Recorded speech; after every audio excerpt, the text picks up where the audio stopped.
नमस्कार दोस्तों, मैं अंकुर उपाध्याय स्वागत करता हूं आप सभी का एक बार फिर से अपनी नई वीडियो में। दोस्तों, ग्लोबल मार्केट्स में भयंकर सेल ऑफ है। ऐसा क्यों हुआ? कल प्रेसिडेंट ट्रंप ने अपने टोटल बयान को बदल दिया। कल उन्होंने जब अपने देश को संबोधन दिया, पूरी दुनिया को अपनी स्पीच सुनाई, तो उस स्पीच में जो कुछ भी कहा वो बाजार को पसंद नहीं आया। एक्चुअली में वो दोनों तरीके से बात कर रहे हैं। दोनों इन द मीन वो कह रहे हैं कि वॉर खत्म भी कर रहे हैं हम, और दूसरी तरफ वो ऐसे ऐसे वर्ड्स बोल रहे हैं जो मैटर एस्केलेट करने की बात है। लग ऐसा रहा है कि प्रेसिडेंट ट्रंप चाहते हैं जल्दी से जल्दी जंग खत्म हो जाए, जल्दी से जल्दी कच्चे तेल के दाम नीचे आ जाए, क्योंकि इन्फ्लेशन तो हद ज्यादा बढ़ रहा है। उनकी कंट्री में पेट्रोल के दाम बहुत तेजी से बढ़ रहे हैं। दुनिया में पेट्रोल के दाम, डीजल के दाम बहुत तेजी से बढ़ रहे हैं। केवल परेशानी पेट्रोल या डीजल के दाम बढ़ने की नहीं है, परेशानी ये भी है कि दुनिया को पेट्रोल और डीजल मिलेगा भी या नहीं मिलेगा, क्योंकि कच्चे तेल की सप्लाई पे ही डिसरप्शन आने की संभावनाएं बनती जा रही हैं। तो छटपटा रहे हैं इस समय। अब उस छटपटाहट में कभी कहते हैं मैं तेरे को मार दूंगा, कभी कहते हैं मैं चाहता हूं सब खत्म हो जाए। लेकिन हर दिन एक बयान और वो बयान चेंज होना, ये बिल्कुल अच्छे साइन नहीं है, और ये प्रेसिडेंट ट्रंप के लिए उनकी इमेज को भी खराब कर रहे हैं एक तरीके से। आप आज एज अ प्रेसिडेंट कह रहे हो कि मैं वॉर खत्म कर रहा हूं, डील हो ना हो, आप अगले दिन कह रहे हो अगर डील नहीं हुई तो मैं ये कर दूंगा वो कर दूंगा। तो आपके तो स्टेटमेंट ही पूरी बदल गई ना 24 घंटे के अंदर। और वो भी आप कोई कॉमन इंसान नहीं हो, आप प्रेसिडेंट हो भाई, आप पूरी कंट्री को रिप्रेजेंट कर रहे हो। तो फिर वो एक तरीके से उनकी बातों का ही ट्रस्ट नहीं कर सकते आप, राइट। ईरान वन साइडेड एक ही चीज कह रहा है, चाहे वो हार रहा है लड़ाई, चाहे वो जीत रहा है लड़ाई, चाहे उसने पूरी तरीके से दुनिया को परेशान कर दिया ऑयल के लिए, चाहे उसने पूरी तरीके से स्ट्रेट ऑफ हॉर्मुज कंट्रोल कर लिया, या फिर उसने अपने इंपॉर्टेंट लीडर्स को खो दिया है, कुछ भी हुआ हो, लेकिन उसका स्टेटमेंट एक ही रहा है। कम से कम वो अपने वर्ड से नहीं हट रहा है, और स्टेटमेंट में कोई वो ऐसा नहीं दिखा रहा है कि हम वॉर चाहते हैं। वो स्टेटमेंट क्लियर रख रहा है, हम वॉर खत्म करना चाहते हैं, सीज फायर नहीं चाहते, लाइफ लॉन्ग वॉर खत्म चाहते हैं, हम गारंटी चाहते हैं कि आगे कोई परेशानी नहीं होगी। दैट्स इट, और कुछ मांग ही नहीं रहा। हाँ, कभी कभार ईरान भी हो जाता है भैया कि भैया हमें पैसा दो हमारे डैमेज का, बट ज्यादातर वो ये कह रहा है कि गारंटी दो कि आगे वॉर नहीं होगी और पूरी तरीके से वॉर खत्म होगी, एंड दैट्स इट। लेकिन प्रेसिडेंट ट्रंप हर दिन जो अपना कमेंट बदलते हैं, वो उनकी छवि भी थोड़ी सी डैमेज कर रहा है। वो लोगों के लिए बड़ी परेशानी का विषय है कि भैया कब क्या बोलते हैं पता ही नहीं ना।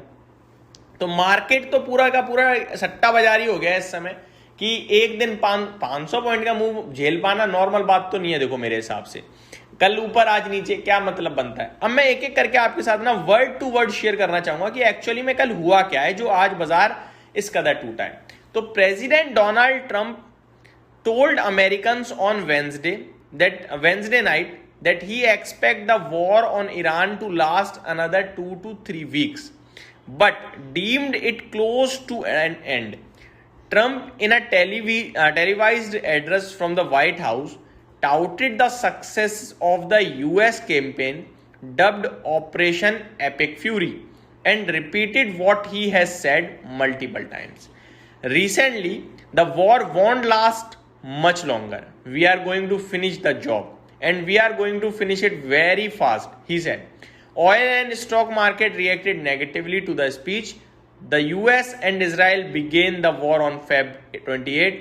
The strikes around Iran, including one that killed the Islamic Republic's supreme leader Ayatollah Ali Khamenei. तो ये पूरी की पूरी चीजें थी जो मैंने आपके साथ शेयर करी। अब मतलब क्या है, प्रेसिडेंट ट्रंप कह रहे हैं कि ईरान के साथ वॉर अभी 2 से 3 हफ्ते और चल सकती है। ऐसा नहीं है कि इन्हें कुछ पता है, इन्हें कुछ भी नहीं पता, क्योंकि पहले इन्होंने 48 घंटे का अल्टीमेटम दिया, 5 दिन का दिया, 6 अप्रैल तक दिया, अब 6 अप्रैल आ रही है तो 2-3 हफ्ते कह दिया आगे। लेकिन वॉर ऑलमोस्ट खत्म होने वाला है। इन्होंने कहा 2-3 हफ्ते चल सकती है, लेकिन वॉर खत्म होने वाली है। ये इन्होंने कोशिश करा बाजार को सपोर्ट देने का।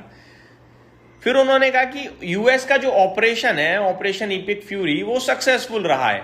वो बोल रहे हैं हम जल्दी ही खत्म कर देंगे ये जंग, लेकिन जंग खत्म होती दिख कहां रही है। आगे ग्राउंड रियलिटी कह रही है यूएस इजराइल ने 28 फरवरी से ईरान पे स्ट्राइक स्टार्ट की। ईरान के टॉप लीडर मारे गए, लेकिन ये कहीं ना कहीं जो टॉप लीडर का मरना था ये बहुत बड़ा एस्केलेशन था, और वो अब आप देख पा रहे हो क्लियरली, ठीक है।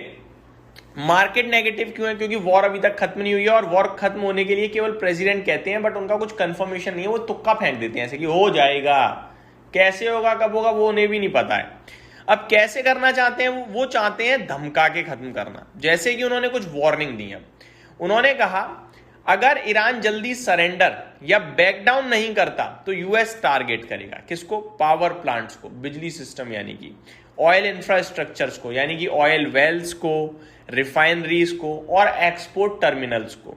इसका मतलब है कि अब वो मिलिट्री को डिस्ट्रॉय नहीं करना चाहते ईरान की, वो मिलिट्री के साथ पूरी इकोनॉमी को ही दर्द देना चाहते हैं। ठीक है, अगर नहीं माना ईरान तो ये सारी चीजें थोड़ी दिक्कत में है। पावर प्लांट्स पे अटैक यानी कि इलेक्ट्रिसिटी सिस्टम डिस्ट्रॉय हो जाएगा, सिटीज में लाइट नहीं पहुंचेगी, अंधेरा हो जाएगा, इंडस्ट्री बंद हो सकती है। ठीक है, ऑयल इंफ्रास्ट्रक्चर पे अटैक यानी कि ईरान की मेन इनकम खत्म, क्योंकि पूरी कमाई उसी से है। ऑयल सिस्टम हिट हुआ तो ये डायरेक्ट वॉर से ज्यादा प्रेशर टैक्टिक है। ये वॉर में तो इंसान मारे जाते हैं भैया, दोबारा फौज में भर्ती करे जाएंगे लोग, लेकिन ये तो इकोनॉमी खत्म कर देंगे, ना पैसा रहेगा ना कुछ करने के लिए कुछ रहेगा आपके पास। ठीक है, अब ईरान, ये बातें पहले भी हुई थी, तो ईरान ने क्लियर कह दिया था कि आप हम पे अटैक करो और हम पूरी गल्फ कंट्रीज में आपके जो भी हैं सब पे अटैक कर देंगे और गल्फ कंट्रीज पे अलग अटैक करेंगे। तो ईरान ये धमकी पहले भी सुन चुका है और पहले भी उसने जवाब दिया है। इनवन उसने ये भी कहा है कि 18 कंपनियां हैं जो आपकी दिग्गज, उन्हें उड़ाएंगे हम एक एक करके, अब हमारा एक भी व्यक्ति मारा गया तो कहने वाली बात यह कि इन धमकियों से ईरान डर नहीं रहा है। ईरान ने परेशानी खड़ी कर रखी है। ईरान चाहता है वारंट और साथ ही साथ गारंटी। प्रेसिडेंट ट्रंप डरा के ना गारंटी देने को तैयार है, डरा के जंग खत्म करने को तैयार है, लेकिन वो हो नहीं पा रहा है। तो इन दोनों को एक पॉइंट पे आना होगा, जो मुझे लगता है अभी तक नहीं आ रहे हैं, क्योंकि प्रेसिडेंट ट्रंप का ईगो बीच में आ रहा है और ईरान तो नॉर्मल डिमांड कर रहा है, भाई वो कोई भी करेगा। ये मैटर है सारा का सारा। तो जब तक ये चलता रहेगा, अब कल को प्रेसिडेंट ट्रंप कहते हैं कि भैया मैं जंग खत्म कर रहा हूं, मुझे कुछ नहीं चाहिए, तो फिर बढ़ जाएगा बाजार। तो वो एक कमेंट पे बाजार ट्रेड कर रहा है।